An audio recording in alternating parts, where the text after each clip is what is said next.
Democratic candidates for House and Senate gather in Hazard, and a federal judge tightens the freeze on most of Addiction Recovery Care's finances. I'm Jerry Scott, and this is the Mountaintop Daily.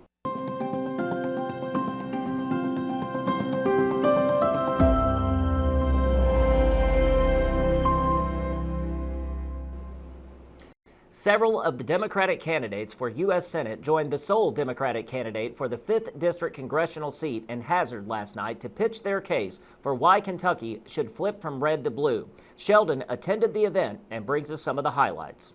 A political rally held Thursday night in Hazard saw 5 Democratic candidates for the United States Senate and 1 for the U.S. House of Representatives express their strengths for a seat in Washington.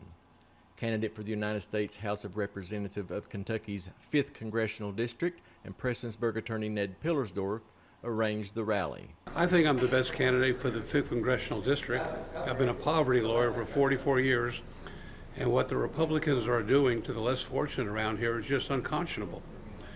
The big, beautiful bill that Hal Rogers voted for will guarantee us to keep us the poorest district in the country. That bill will cause people to lose their Medicaid, hospitals will close, and I think Hal Rogers, he's 88 years old. Somebody got to take the keys away from him because he's driving us into the ditch. Candidate Victor Johnson came with his guitar in tow and a background he said would assist him in the U.S. Senate. I've got 13 years experience working with the Kentucky Conservation Services. I'm the chairman of the Hardin County Conservation District. I have been responsible as chairman of that board for balancing the budget, allocating funds that are federally and state allocated to local producers. I've got that many years experience working with every level of government. My family's been in Kentucky since before it was a state. I've been a Democrat all my life. My dad was a Democrat all his life. My grandfather was a Democrat all his life. We've been farmers, raised beef cattle, goats. So I know what goes into everyday life in Kentucky. 3 candidates took their 10 minutes virtually. Everything you've worked for, that your grandparents have worked for, is being shredded. Now we got a choice. We can be the leaders that this state is going to count on, that this country is going to count on, or not. That's why I'm running. But the Democrats can win. We really can win this race in America. Everybody says we can't. We've already won a statewide race with our governor.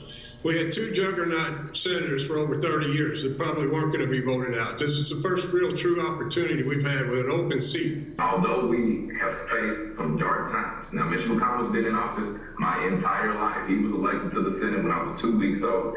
He's been screwing us my entire life. And I know that a lot of people could think that things won't change, but I'm here today to tell you that change is possible because we are still the change. Candidate Logan Forsyth said growing up in poverty helps him focus on the average citizen. I try not to do the someone's better than the others, right? I think when you look at the field of candidates, especially for each particular party, we mainly stand for very similar issues. Our approach on how we get there might be different. Our experiences that I think lend to more favorable outcomes are different. Me personally, I'm from rural Kentucky as well, not Eastern Kentucky, Western Kentucky. I grew up in poverty. I relied on all the safety net programs, Medicaid, food stamps, now SNAP. My whole focus here is on the average everyday Kentuckian. Reporting for Mountaintop News, I'm Sheldon Compton. A federal judge has tightened the freeze on most of Addiction Recovery Care's cash following a contempt hearing this week in New York. The case centers on a $5.4 million advance from Angelica Capital Trust, which says ARC failed to turn over more than $8 million in IRS tax refunds as agreed and instead kept and spent the money.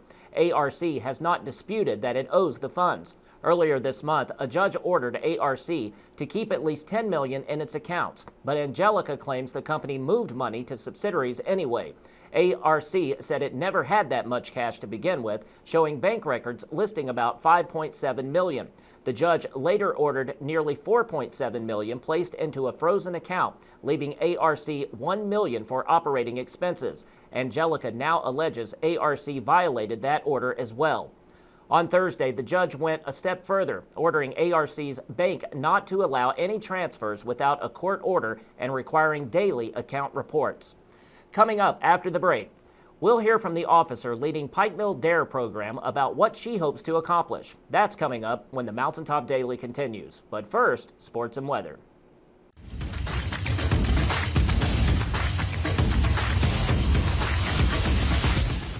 How's it going, guys? Cody the Professor Davis here with your Mountaintop Sports Recap, and let's just jump into it. First up, if you missed it, go check out the Courtside Mountaintop 8 on our page. Be sure to let us know, do you agree, disagree? Comment below. Who do you think should be number one? And while you're there, go ahead and drop a comment on another one of our posts and give us your final score predictions for this weekend's game between Kentucky and Arkansas. Otherwise, in local college news, UPike is looking for a new bass fishing coach. You can find a link to the application on upikebears.com. And speaking of the Bears, they are now ranked 13th in the national NAIA men's basketball poll and have been dominating the AAC. Go Bears. That's going to do it for today's Mountaintop Sports Recap. Thank you all for everything you do. I love each and every one of you. And as always, thanks for watching.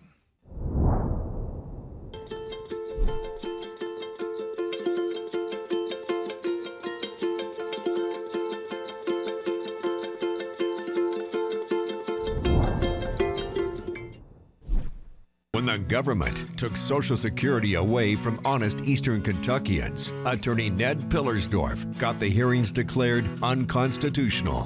When the women guards were harassed at Little Sandy Jail, Ned fought back, securing a $1 million verdict at trial. And when the state tried to shut down Cordia School, Ned fought back and kept the school open. Attorney Ned Pillersdorf fights for the underdog, and he's ready to fight for you.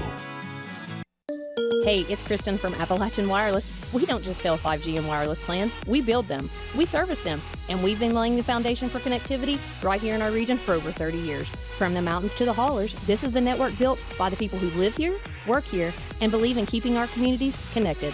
Want to know how you can experience the region's best and locally owned network? Visit us at one of our retail locations today, or head online to see all the ways we can help you stay connected. Because we're not just your wireless provider, we are you. We are Appalachian Wireless. The DARE program has been around for more than 40 years, and while it's best known for its focus on preventing drug abuse, it also tackles other dangers appropriate for each age group. Nick spoke with the officer leading Pikeville's program to learn more about it.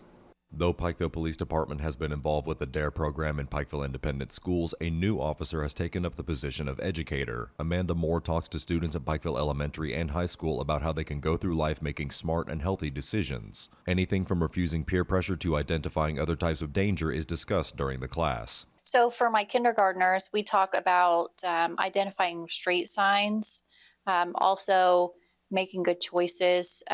We talk about them being able to identify toxic or poisonous cleaning products that were under the sink and to what to avoid.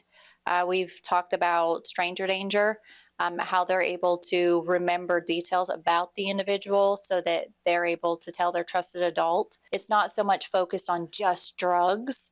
It's more so focused on them being able to make healthy and safe decisions. So if they are put in scenarios where drugs are involved, they have the tools to be able to say no. Moore believes the program makes a real difference that will stick with students after they graduate. Meeting with students at least once a week is helping her get the message through clearly. This is my first class, or like my first year.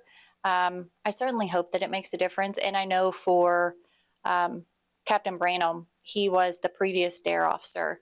He definitely has some really successful stories as far as how it did work and how it was good tools for children to make good decisions. So I'm hoping that eventually I will have the same stories. Reporting for Mountaintop News, I'm Nick Collum. That will do it for this edition of the Mountaintop Daily. Be sure to check us out at 6 p.m. every weekday on Mountaintop TV, the Mountaintop TV app, and the Mountaintop News Facebook page. With your Mountaintop Daily, I'm Jerry Scott for Mountaintop News.